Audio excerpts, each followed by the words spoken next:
Hayo na sa lahat, purihin natin ang Diyos sa isang Diyos na ating tagapagligtas sa pamamagitan ni Jesus Christ na ating Panginoon. Sa Kanya ang kapurihan, karangalan, kadakilaan, at kapangyarihan mula pa noong una, ngayon at magpakailanpaman. Amen? Galatians 5 verse 25, sinabi ni St. Paul, ng Espiritu Santo ang nagbibigay buhay sa atin, kaya't ito rin ang dapat na maghari sa ating buhay. Okay, alam natin na ang Espiritu Santo or Holy Spirit is the third person of the Holy Trinity. He is God, the Holy Spirit, or Diyos Espiritu Santo. Ang Espiritu Santo ay kaloob or gift ng Diyos sa bawat mananalig sa kanyang anak na si Jesus Christ na ating Panginoon ayon sa kasulatan.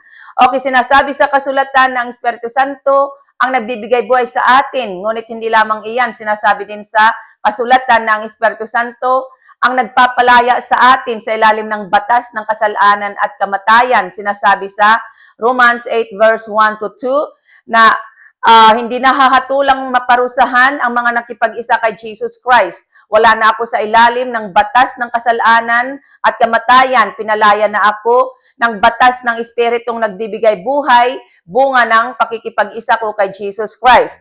Ang batas ng Espiritu Santo ang nagpapalaya sa atin sa kasalanan at kamatayan. Ang Espiritu Santo din ang nagpapalaya sa atin sa napakaraming tuntuning ibinigay ni Moses sa mga tao noon sa Old Testament. At ang Espiritu Santo din ang nagbibigay sa atin ng kalayaan at kapahingahan sa mga nakakapagod na pita ng laman or ng desire ng katawan. Ang batas ng Espiritu Santo ay pag-ibig ayon sa kasulatan.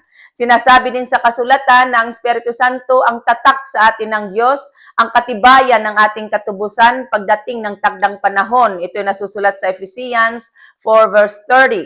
Kaya't napakahalaga na matanggap natin ang Espiritu Santo sapagkat ang Espiritu Santo ang nagbibigay buhay sa atin, nagpapalaya sa atin sa pamamagitan ng ating pakikipag-isa kay Jesus Christ na ating Panginoon, at ang Espiritu Santo din ang tatak or mark sa atin ng Diyos, ang ating kasiguraduhan na maliligtas tayo pagdating ng takdang araw. Ito'y ang huling araw. Matatanggap natin ang Espiritu Santo sa pamamagitan ng pagsisisi, pagtalikod sa kasalanan at pagpabautismo sa pangalan ni Jesus Christ upang tayo'y patawarin at ipagkakaloob sa atin ng pangako ang Espiritu Santo ayon sa Gawa 2 verse 38. So yan lamang ang tanging paraan upang ipagkaloob sa atin ang Espiritu ng Diyos. Kailangan ay magbagong buhay tayo at makipag-isa kay Jesus Christ.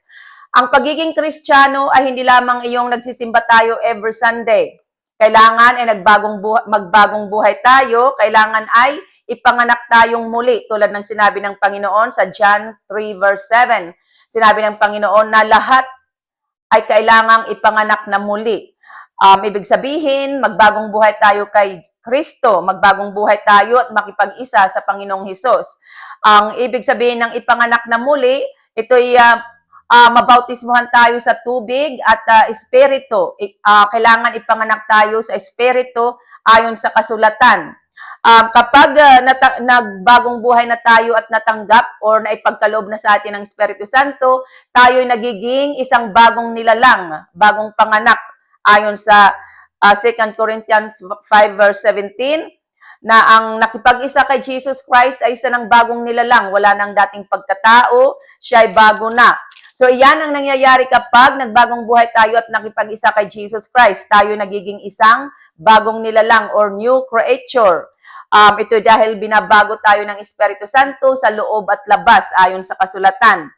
At dahil nga nagbagong buhay na tayo, susundin na natin ang batas ng Diyos. Susundin na natin ang mga utos ng Diyos at hindi na natin susundin ang sarili. Kaya nga, ipinagkaloob sa atin ng Diyos ang sarili niyang espiritu upang tayo'y makasunod na sa kanyang mga utos. Ang pagsunod sa Espiritu Santo ay tulad ng pagpasok sa makipot na pintuan at makitid na daan. Ito ay disiplinadong pamumuhay. Pamumuhay ayon sa standard ng Diyos. Tulad ng sinabi ni St. Paul na pinahihirapan kong aking katawan, sinusupil ko ang aking sarili. So, hindi na natin susundin ang pita ng laman, yung desire ng katawan, kundi susundin na natin ang Espiritu Santo. Ang Espiritu Santo ang nagpapalaya sa atin at nagbibigay buhay sa atin, nagbibigay ng buhay na walang hanggan. Kaya't ang Espiritu Santo ang dapat na maghari sa ating buhay ayon sa kasulatan.